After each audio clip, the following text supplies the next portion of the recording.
아니었는데 미숙아로 태어났습니다.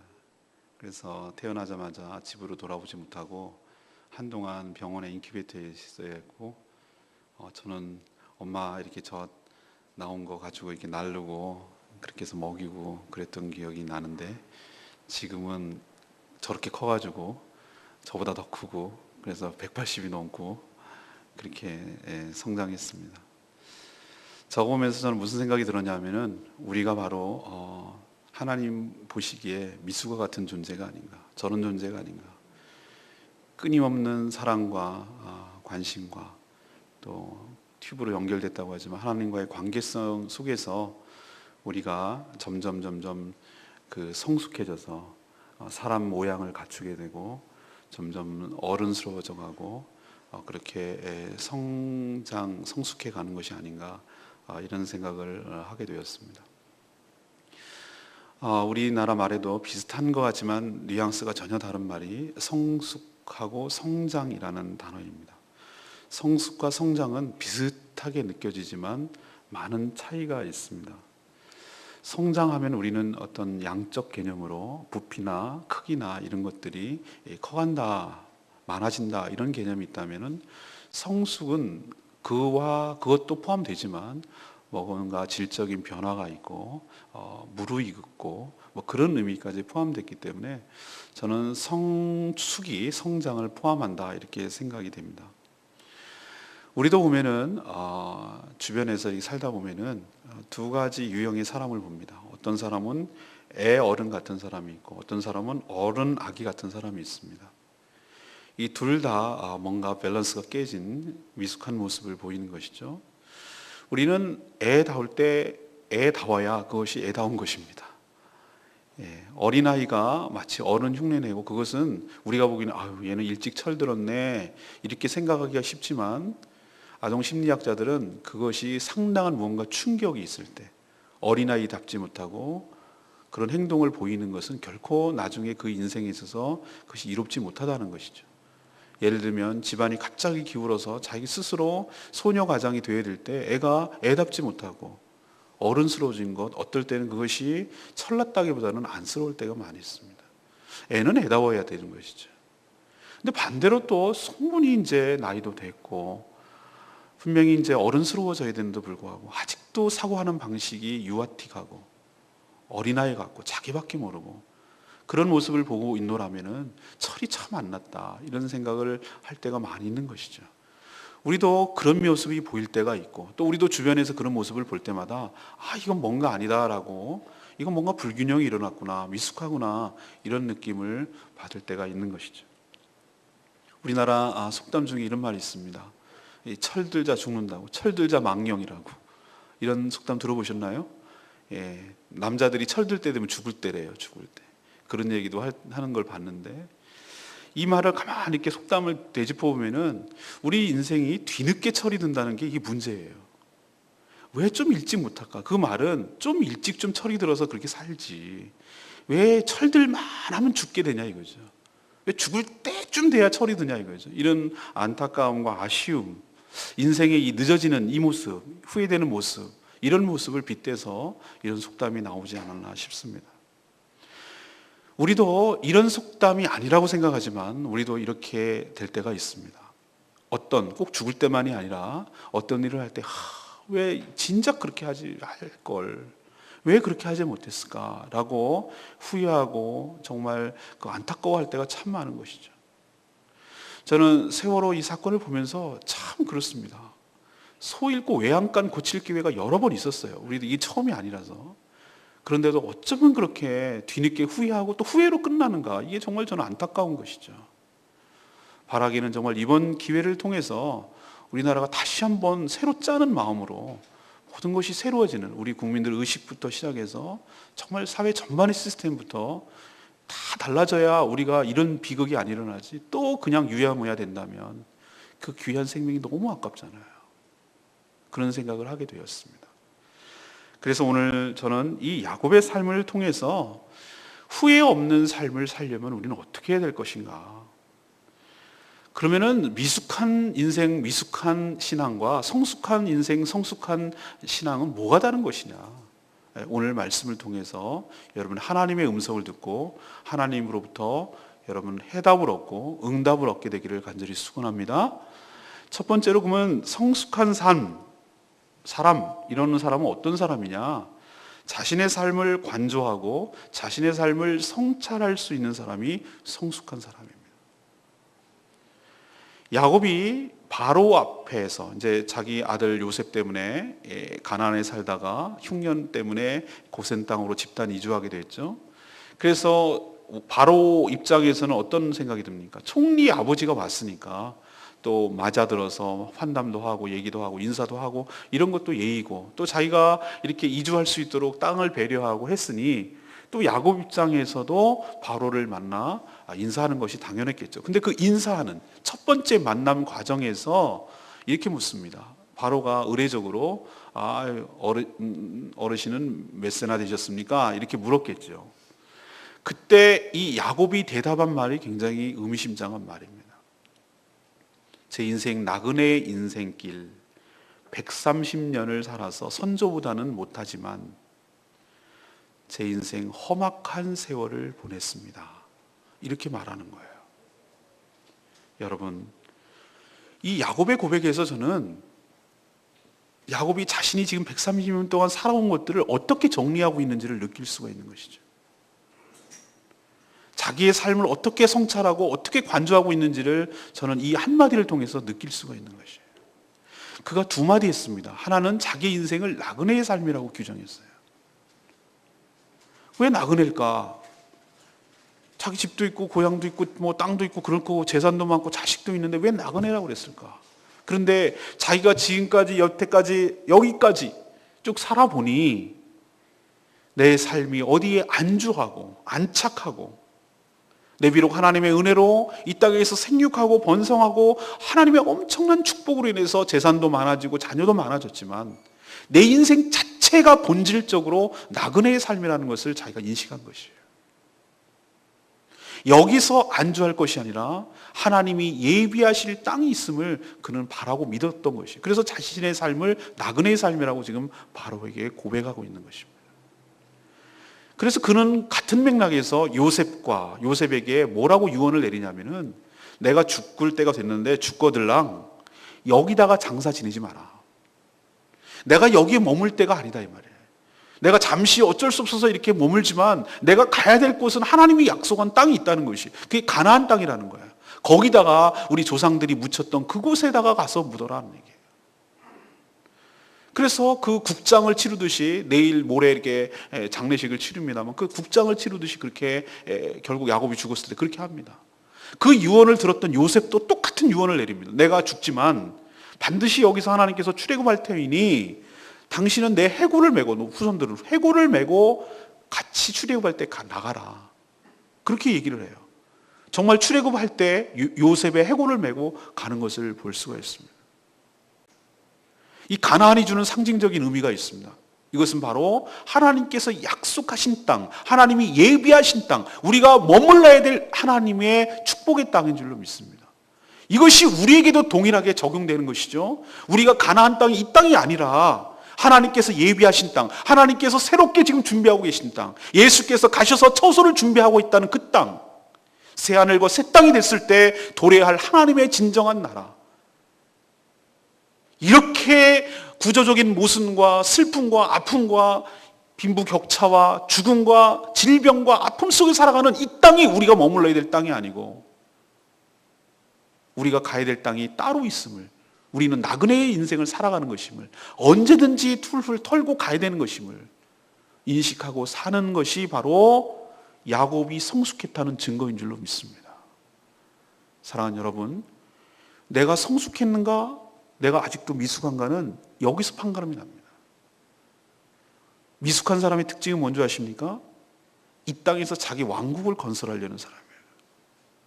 악착같이 벌고 자신의 집을 살고 자기의 소우주 소왕국을 만들려는 것이죠. 자기가 말이 먹히고 자기 명령 따라 움직이고 자기 필요에 따라서 다 섬겨주고, 그것이 지위가 됐건 그것이 명예가 됐던 그것이 부가 됐던 그 무엇이든 간에 어쨌든 이 땅에서의 보화를 쌓고 자신의 아성을 쌓고 자신만의 성을 건축하고 구축해 나가려는 그런 삶, 이게 바로 아직 미숙하다는 증거입니다. 아브라함, 이삭, 야곱 모든 믿음의 조상들이 보여준 삶은 딱 한 가지예요.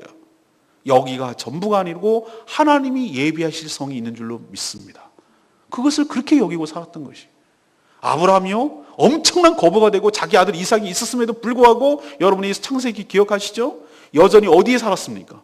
충분히 그 벽돌집이나 예를 들면 통도를 돌로 만든 집이나 큰 나무로 지은 그 멋진 집을 누구나 그렇게 사람이 사고 싶어 해요. 그 정도 이제 없었을 땐 그렇지만 하나님께서 엄청난 축복을 주셔서 종이 450명이나 되고 자녀들이 생겼고 엄청난 가축대가 있음에도 불구하고 여전히 그는 그렇게 살 능력이 되고 기술이 됨에도 불구하고 그는 여전히 천막 속에 살았습니다. 장막 속에 살았다 이 말이에요. 왜? 히브리서는 그걸 표현하기를 그는 하나님이 지으실 더 나은 땅이 있음을 그것을 바랐기 때문이라. 아멘입니까? 이게 바로 우리의 삶이 성숙했다는 증거예요. 예수님께서도 이 땅에서 너희는 먼저 그의 나라와 그의 의를 구하라. 그리하면 네가 걱정하고 있는 무엇을 먹을까? 무엇을 입을까? 무엇을 무엇일까? 이런 걱정하는 것을 하나님께서 책임지고 더하여 주시리라. 그렇게 했는데도 우리는 여전히 머릿속으로는 그것이 이해가 되는데 여전히 먼저 그의 나라와 그의 의를 구하기보다는 안정적으로 내가 입을 것이 생기고 안정적으로 먹을 것이 생기고 안정적으로 내가 마실 것이 있는 삶을 더 먼저 우선적으로 추구하기 때문에 이 땅에 이런 비극과 어려움과 공고함과 여전한 미숙한 모습을 우리가 보이게 되는 것이죠. 사랑하는 여러분, 우리 인생은 본질적으로 나그네 인생임을 기억하시기를 바랍니다. 나그네요, 짐 많이 가져가지 않습니다. 여러분 여행하는데 이삿짐 들고 다니는 사람 봤습니까? 여행할 때 트렁크 하나 정도면 되죠. 제가 온두라스에 있어서 선교 훈련 받을 때 정말 간단하게 살 수 있다는 걸 제가 깨달았다고 제가 말씀드렸잖아요. 비누도 딱 한 장 충분해요. 네이 2장, 수건 2장. 물론 더운 나라이기 때문에 금방 말리기 때문에 그렇죠. 수건 하루 닦고 빨아가지고 쭉쭉쭉쭉 민들어가지고 놓고 그 다음날 저녁 때 가서 걷어서 다음날 쓰고 그 말린 거 또 쓰고 하나 번갈아가면서 쓰더라 이거예요. 트렁크 하나면 충분하더라 이거예요, 인생이. 그런데 제가 집에서 가만히 이렇게 보면은 안 입는 옷, 1년에 한 번 입을까 말까 하는 옷도 쭉 걸려있고 커서 못 입고 유행 타서 못 입고 뭐 이거는 뭐가 뒤떨어져서 못 입고 뭐 이런 옷 잔뜩 있고 한번 쓸까 말까 한 기구들 많이 사다 놓고 버린 것도 많고 한번 볼까 말까 한 책도 사다 놓고 그냥 데코레이션 해놓듯이 이렇게 해놓은 것도 많고 제가 가만히 생각해보면 말은 나그네 인생을 살으라고 성도들한테 얘기하는데 이제 스스로는 나그네 인생을 살고 있지는 않는 내 모습을 보는 거예요. 이건 아니다 싶죠. 여러분 심플 라이프 단순하게 사십시오. 여러분 뭐라고 인식하셔야 되냐면 나는 언젠가는 다 여행 끝내고 내가 처음 출발했던 곳으로 내 인생이 다시 돌아가야 내 집으로 돌아가야 할 날이 온다는 거 기억하시고 야곱처럼 자신의 인생을 나그네 인생임으로 성찰하고 그것을 볼 줄 아는 관주할 줄 아는 그런 축복된 그리고 성숙된 인생 되기를 간절히 축복합니다. 또 야곱이 성숙했다는 증거는 무엇입니까? 험악한 세월을 살았다고 자기 입으로 고백하는 것이. 정말 그는 험악한 인생을 살았어요. 인생이 위기의 연속이고 쉽지 않은 인생을 살았어요. 그 인생을 쭉 돌아보십시오. 그는 에서로부터 형님 장자권 뺏어가지고 도망가가지고 그런 인생 살았어요. 집에 있을 수가 없어요. 그 얘기가 들리거든요. 아버지 돌아가실 때 되니까 두고 말아놔요. 이삭 아버지 돌아가시기만 하면 내가 너 죽이리라. 이런 얘기가 들리니 어떻게 한 집에서 살겠어요. 눈치가 보이고 그래서. 속인 건지 다 들통나고 다 하라는데 어쩔 수 없이 그 떠나는 인생이었어요. 가고 싶지 않았는데. 하란에서는 어땠습니까? 라반은 뭐 만만하던가요? 야곱도 속이니 제가 그때 말했잖아요. 뛴 놈 위에 나는 놈 있는 거예요. 인생은 그런 거예요. 그런 식으로 사니까 그런 식으로 당하는 거예요. 자기도 속이니까 더 큰 사람이 자기를 속이는 거예요. 그걸 당하는 거예요. 그러니 서로 물고 그러면서 속고 속이고 이래 가면서 양을 가축을 이렇게 하고 이렇게 뭐 무슨 나무를 세워가지고 뭐 얼룩무림을 자기 것 만들고 이런 식으로 인생을 사는 거예요. 자기 꾀로 사니 얼마나 인생이 힘들고 어려웠겠어요. 가까스로 돌아왔는데 에서라고 해서 가까스로 돌아왔는데 에서 형님이 또 버티고 있는 거예요. 칼 들고 온다는 거예요. 기가 막히잖아요. 그래서 그 고비를 하나님의 은혜로 넘겨갔는데 세겜 땅에 정착했더니 보니까 기가 막힌 거예요. 자기 딸 디나가 나갔다가 이 세겜 땅 추장으로부터 그 아들로부터 강간을 당하고, 자기 아들들은 그 칼로 휘둘러 가지고 다 막 해집어 나가지고 이제는 꼼짝없이 죽게 되는 그런 어려움도 당하고. 그래서 이제 좀 먹고 살만 했더니 이쁜 아들 요셉 편애한다고 형제들이 말이야 요셉 갖다가 죽였다고 그러고 팔아먹고, 자기가 제일 사랑하던 아들을 잃어버리고. 그렇게 했더니 또 양식 사러 갔다 왔더니 누가 잡혔느니 이거 하나밖에 없는 막내 아들 베냐민을 데리고 와야 양식을 준다느니, 아이고 어디 숨 돌릴 틈이나 있었겠습니까? 저는 인생이 그렇다고 생각해요. 제가 가만 생각해 보니까 많이 살지는 않았지만 인생이요, 롤러코스터 타는 겁니다. 뭔가 좀 하나 될만 하면은, 뭔가 좀 됐다 싶으면, 이런 인생의 연속이에요. 그래서 선줄로 생각하는 자는 넘어질까 조심하라. 인생은 위기의 연속이고 고난의 연속이에요. 결코 죽을 때까지 이것은 멈춰지지 않을 거라는 생각을 했습니다. 그래서 인생을 그렇게 볼 줄 아는 눈이 열리는 거죠. 그런데 그보다 더 이 사람이 성숙했다는 증거는 뭐냐면은, 이렇게 험악한 세월을 살게 된 원인이 뭘까? 이거를 볼 줄 알았다는 거예요. 이것을 외부 탓, 남 탓 이렇게 여긴다면 아직도 미숙한 것이에요. 말이지, 내가 태어날 때부터 나는 아버지가 나를 이뻐하지 않았어. 형님만 이뻐했어. 이런 식으로 아버지 탓. 엄마처럼 리브가처럼 나를 이뻐해주고 그래주지 않았기 때문에 내가 도망갈 수밖에 없었던 거야. 삼촌 라반이 나를 속이지만 않았어도 내가 이렇게 험한 꼴을 안 당했어. 이 부인들끼리 말이야 서로 싸우지만 않았어도 이 집안에 분란이 안 일어났어. 얘네들이 말이야 칼만 안 휘둘렀으면 내 인생의 위기는 안 일어났어. 이런 식으로 환경 탓, 남 탓, 누구 탓만 하고 살면은 그의 인생은 아직 미숙한 것입니다. 이렇게 험악한 인생을 살아왔던 원인이 무엇일까? 누가 이런 원인 제공을 했을까? 누가 이런 일을 자초했을까? 스스로 자기 때문에 이런 문제가 생겼다는 사실을 자기가 깨닫는 순간, 이것이 바로 성숙하다는 증거인 줄로 믿습니다. 우린 주변에서 여러 사람들을 많이 봅니다. 근데 저는 그것이 어른이 되어서도 아까도 말했지만 여전히 어른아기로 살아가는 사람들의 특징이 뭔가? 늘 자기 불만이에요. 늘 남 탓해요. 누구 때문에, 뭐 때문에. 근데 알고 보면 가만히 냉정하게 생각해 보십시오. 그런 환경과 조건과 이런 것 때문에 어려움이 오는 건 맞습니다. 있습니다. 그러나 그 환경을 대하는 나의 태도에 문제가 있다는 생각은 안 합니다. 그 환경을 대하고 이 모든 것들을 볼 줄 아는 하나님의 섭리와 하나님의 역사와 하나님의 그 주권 가운데 이런 일들을 바라볼 수 있는 통찰력이 없습니다. 요셉이요? 만약에 그가 이런 식으로 이 인생 꼬였다, 억울하다, 내 식으로 살겠다 하면 그는 얼마든지 인생을 틀 수 있었어요. 근데 그는 한 가지 생각했던 거예요. 이 모든 것들이 하나님 가운데서 일어난다는 걸 알았어요. 끝까지 그는 믿음을 지키고 형님들이 무서워하는 그 순간에도 그는 보복하지 아니하고, 이것이 형님들이 나를 팔아먹은 것이 아니라 하나님께서 우리 모든 가족을 살리기 위해서 나를 먼저 보내신 줄로 믿습니다. 그런 형님들 두려워하지 마십시오. 이게 바로 인생을 제대로 관조하는 것이에요. 왜 내 인생이 꼬여서 노예로 팔렸나? 내가 뭘 잘못했다고 감옥으로 가나? 이것들은 은혜를 배은망덕하게 꿈을 해석해줬는데 잊어버리나? 이렇게 하지 않았어요. 형님들 보고 잘 걸렸어. 날 팔아먹는 것들. 이걸 내가 이제 이걸 때를 기다렸다. 이런 식으로 인생을 해석하지 않았어요. 모든 고난에는 이유가 있을 것이라고 생각하고 그것을 바라보는 믿음의 관점에서 하나님을 끝까지 신뢰하고 그것을 믿음으로 견뎌냈기 때문에 그 어려움이 뒤바뀌어서 악이 뒤바뀌어서 선으로 우리 삶에 미치게 된 줄로 믿습니다. 근데 야곱은 그렇게 살지 않았다 이 말이에요. 그 모든 것들 내 힘으로 살아야 된다고 생각했어요. 그렇기 때문에 도망쳤던 것이고, 내 힘으로 살아야 된다고 생각하기 때문에 삼촌 라반을 속였던 것이고, 내 힘으로 살아야 된다고 생각하기 때문에 형님 에서에게 뇌물을 보내는 것이고, 인생을 그렇게 살아왔어요. 자기가 스스로 자초했어요. 그것이 이제 보이기 시작하는 것이에요. 바로 앞에서 보여지기 시작하는 거예요. 내 인생 험악한 세월을 살아왔습니다.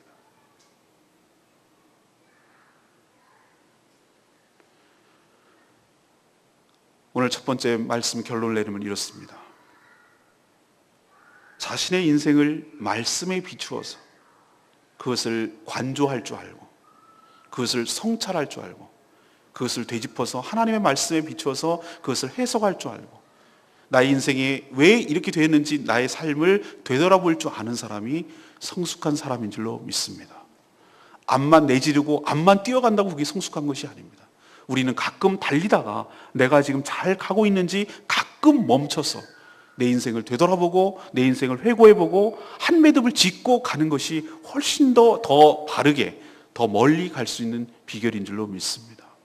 사랑하는 여러분, 오늘도 한 호흡 멈추시고 내 인생이 잘 가고 있나? 난 지금 잘하고 있나? 어려움은 없는가? 이런 어려움이 누구 때문에 왔을까? 왜 어려움을 당하고 있는가? 이런 모든 것들을 하나님 앞에서 깊이 살펴보고 돌아보고 그렇게 살아가는 인생 되기를 간절히 축원합니다. 이런 사람이 성숙한 사람입니다. 두 번째는 무엇입니까? 자신의 삶에서 하나님이 보이고 또 하나님이 고백되는 사람이, 이 사람이 성숙한 사람인 줄로 믿습니다. 야곱이 요셉을 불러서 자기가 죽을 때가 된 줄로 알고 야곱이 요셉에게 축복하는 과정에서 자신의 삶을 회고하며 하나님이 자신에게 어떤 하나님인지에 대해서 고백하는 장면에서 그의 신앙을 알 수가 있습니다. 오늘 여러분이 함께 저와 읽었죠? 오늘 15절, 16절을 다시 한번 보겠습니다. 그가 요셉을 위하여 축복하여 이르되 내 조부 아브라함과 아버지 이삭이 섬기던 하나님, 나의 출생으로부터 지금까지 나를 기르신 하나님, 나를 모든 환난에서 건지신 여호와의 사자께서 이 아이들에게 복을 주시오며 이들로 내 이름과 내 조상 아브라함과 이삭의 이름으로 칭하게 하시오며 이들이 세상에서 번식되게 하기를 원하나이다. 여기서 이 야곱이 고백하고 있는 하나님이 나오죠. 이 세 가지가 나옵니다. 첫 번째는 뭡니까? 아브라함과 이삭과 그리고 자기가 섬기던 하나님. 여기서 이 섬기던 하나님을 원어적으로 보면은 자기와 동행하신 하나님, 그런 뜻이에요. 자기 할아버지 아브라함, 자기 아버지 이삭, 그리고 자기 한 번도 이탈하지 아니하시고 우리가 그렇게 3대에 걸쳐서 지금까지 하나님을 섬겨왔던 그 하나님이라는 거예요. 한 번도 우리가 하나님이 나를 배신하지 아니하고 우리도 언약에서 이탈하지 아니하고 하나님을 온전히 섬겼던 그 하나님이라고 자기가 고백하고 있어요. 사랑하는 여러분, 여러분도 여러분이 하나님을 섬긴 것처럼 보이지만 여러분이 하나님을 섬길 수 있도록 하나님께서 가까이 계시고 함께 계시고 하나님이 떠나지 않으셨기 때문에 여러분이 그렇게 하나님 가운데, 하나님의 은혜 가운데, 하나님의 손 가운데 여러분이 살게 되는 줄로 믿습니다. 이 고백이 나오는 거예요. 두 번째 고백은 뭐예요? 출생부터 지금까지, 내가 태어날 때부터 지금까지 나를 길러주신 하나님. 이때가 130대가 아닙니다. 130살이 아니고 죽을 때니까 147세예요. 147세. 물론 지금 환경과 그때의 나이를 갖다가 동일하게 비교한다는 건 무리가 있습니다만 147세 되는 죽어가는 노인이 하나님 앞에서 뭐라고 얘기했냐면은 하나님께서 나를 태어날 때부터 지금까지 길러주신 하나님, 이렇게 고백하고 있는 것이. 저는 이 말씀 속에서 어떤 것을 느낌이 이렇게 찐하게 다가오냐면은 그는 하나님 앞에 섰을 때 어린 아기와 같은 존재임을 고백하는 것이에요. 우리도 나이가 이제 먹어가면 이제 어른인 척하고 어른이 되어가죠. 점점 이제 젊은 세대가 오니까. 그래서 어른이고 싶지 않은데 밀려서 어쩌다 보니 내가 어른이 된 거예요. 저도 어떻게 하다 보니 그렇게 되는 거예요. 나는 아직도 청춘 같고 아직도 그런데 이제 점점 이제 노예 같은 데 이런 데 가보면은 이제는 자꾸 이제 밑에 후배들이 많이 생기는 거예요. 그러니까 자꾸 뭐 내 눈치도 보고 뭐 이렇게 되니까 이렇게 되더라고요, 점점. 제가 딱 반토막이고, 바토막. 딱 중간에 서가지고, 총무. 그런데 이 야곱의 고백에서 저는 참 이게 마음이 은혜가 되는 거예요. 아, 그렇구나. 우리는 하나님 앞에 서면 어떤 존재인가? 어린아기 같은 존재인 줄로 믿습니다. 나를 길러주신 하나님, 지금까지 키워주신 하나님, 지금까지 여기를 보듬어 주신 하나님, 여전히 미숙하고 여전히 실수가 많고 여전히 허물이 많은 나인데도 불구하고 아까 동영상 보듯이 또 뭐 좀 못 가리고 말이죠, 버벅거리고 아직까지 뭐 어떻게 인간이라고 말할 수 없는 여전히 미숙한 그런 우리를 나이만 먹었다 뿐이지 여전히 철이 없고 여전히 어린아이처럼 살아가는 우리들을 하나님께서 보듬어 주시고 하나님께서 길러주시고 하나님께서 챙겨주셨기 때문에 지금까지 살아오고 사랑무실할 수 있었다고. 그게 입으로 고백된 순간 그게 성숙하다는 모습입니다. 그래서 세 번째 뭐라고 얘기했습니까? 모든 환난에서 건져주신 하나님. 아멘입니까? 자기가 고백하잖아요. 자기가 수많은 고비가 있었어요. 베델에서도 그랬고 하란에서도 그랬고 약복강에서는 자기 목숨을 거는 하나님과 신음을 했어요. 위기니까. 아니면 죽으니까. 에서형이 죽이러 온다니까. 세계면은 어떻습니까? 모든 종족들에게 다 소문나가지고 연합해서 자기 가족을 몰살시키려고 지금 하고 있는 싸움이었어요. 그래서 위기의식을 느낀 거예요. 그래서 야곱이 뭐라고 그랬습니까? 다 버려라. 우상신앙 다 갖고 와라. 이랬다 우리 다 죽는다. 베델로 올라가자. 베델로 올라가자. 아멘입니까? 베델로 올라가자는 이 베델의 상징성을 제가 설교 말씀드렸잖아요. 베델로 올라가자는 얘기가 뭐예요? 하나님께서 나를 만난 그 장소로 가자는 얘기예요. 하나님께서 처음 했던 그 장소로 가자는 거예요. 하나님 원래대로 돌아가자는 거예요. 그러기 위해서는 자신의 모든 죄악과 이런 것들을 다 청산하고 오로지 하나님만 바라보는 그 자리로 나가자는 거예요. 회개의 자리로 나가자는 거예요. 야곱이 고백하는 데서 느낄 수 있는 건 뭐냐면은 인생의 고비고비마다 하나님이 개입하고 하나님이 도와주고 하나님이 건져주시지 않았으면 우린 죽은 목숨이었다. 이 고백이에요. 사랑하는 여러분, 여러분도 왜 이런 일이 없었겠습니까? 여러분도 만약에 그 찰나에, 그 순간에, 그 상황에서 보이지 않는 손길로 하나님께서 개입하시고 하나님께서 건져주시고 하나님께서 도와주시지 않았으면 여러분 여기 지금 이 자리에 없습니다.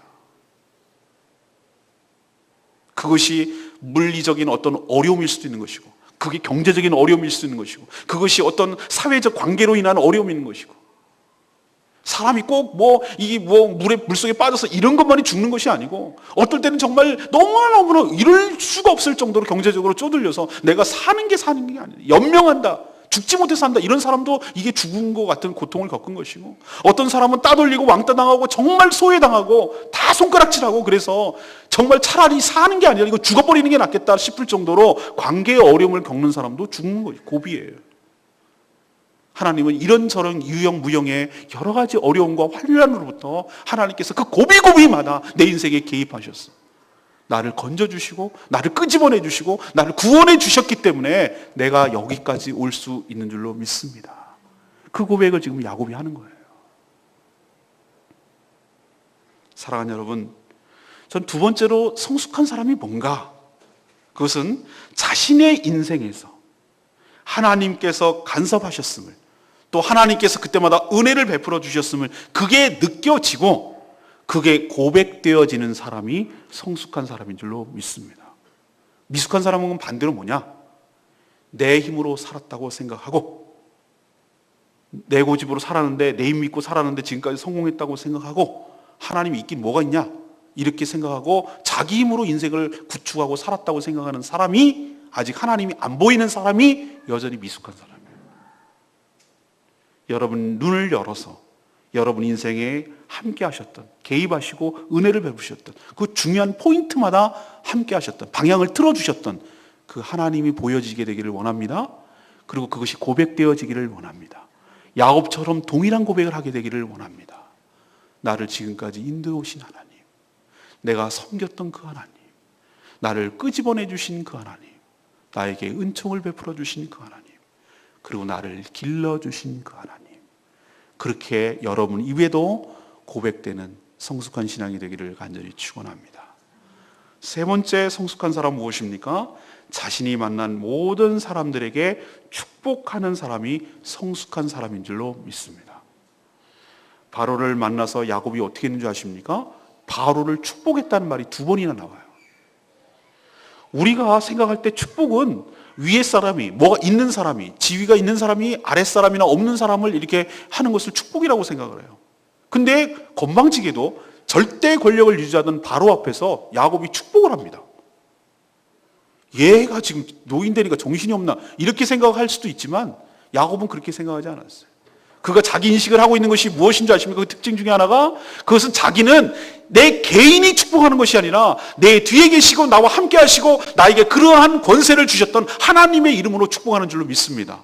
왜? 하나님께서 3대 언약 중의 내용이 그 중에 세 번째가 그거거든요. 이 영토를 너에게 주리라. 이 백성이 모래와 같이 별처럼 많아지리라. 플러스 너를 복의 근원으로 사용하리라. 너를 통해서 모든 백성들이 축복을 받으리라. 아멘입니까? 그걸 믿은 거예요.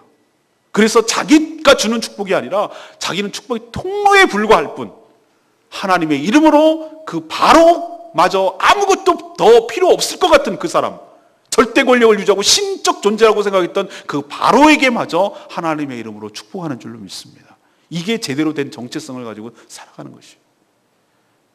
또 야곱은 자기 아들 요셉 그리고 두 아들 손자 에브라임과 므낫세를 축복합니다. 그리고 오늘 장면이 바로 므낫세와 에브라임을 축복하는 장면인데 이 손주들을 자기의 아들로 양자로 입양합니다.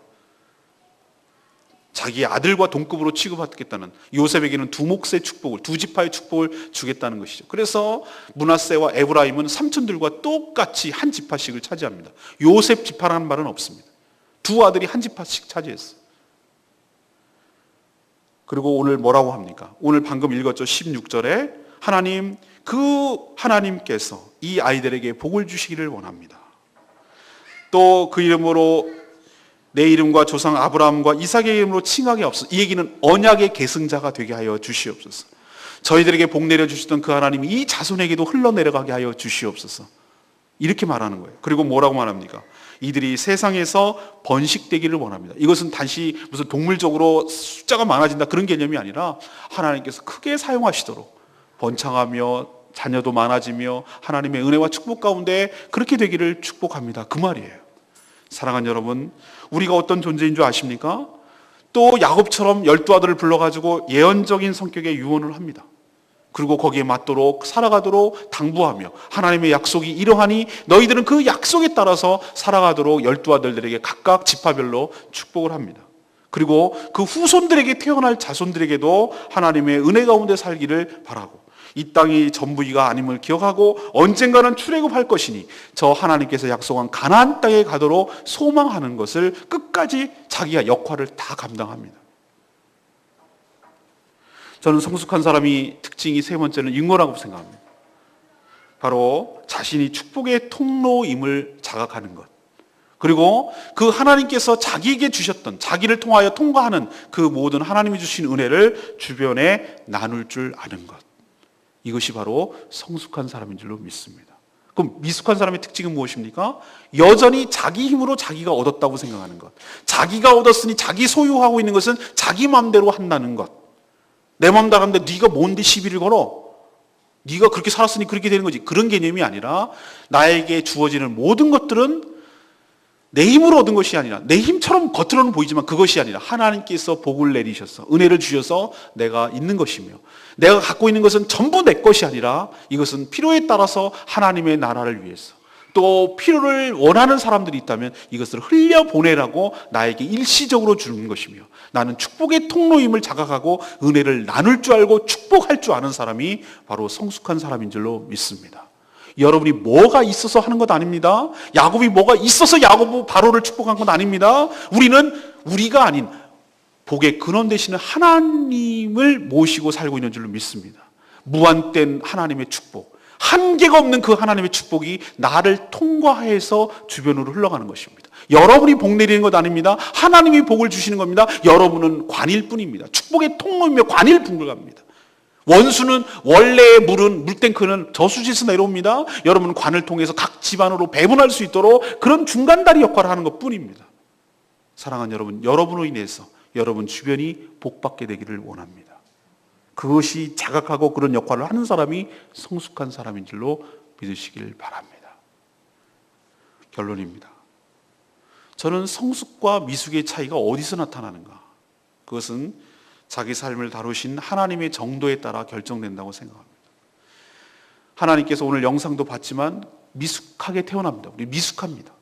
그러나 하나님께서 다루시고 하나님께서 사랑으로 먹이시고 사랑으로 입히시고 깨닫게 하시고 공급하게 하시고 그래서 우리도 내 힘으로 내가 살아가는 것처럼 보이지만 그것이 아니라 하나님의 사랑 속에서 나를 다루심으로 서서히 신앙의 철이 나기 시작하고 오늘 말씀드린 대로 성숙한 모습을 점점 띠게 돼서 그 얼마만큼 다루심을 받았는지 정도가 우리의 성숙함입니다.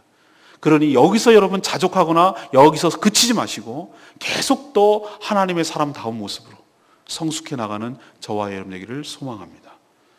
그래서 오늘 도전적인 질문으로 여러분 말씀을 마치려고 합니다. 여러분 삶을 조용히 회고해 보십시오.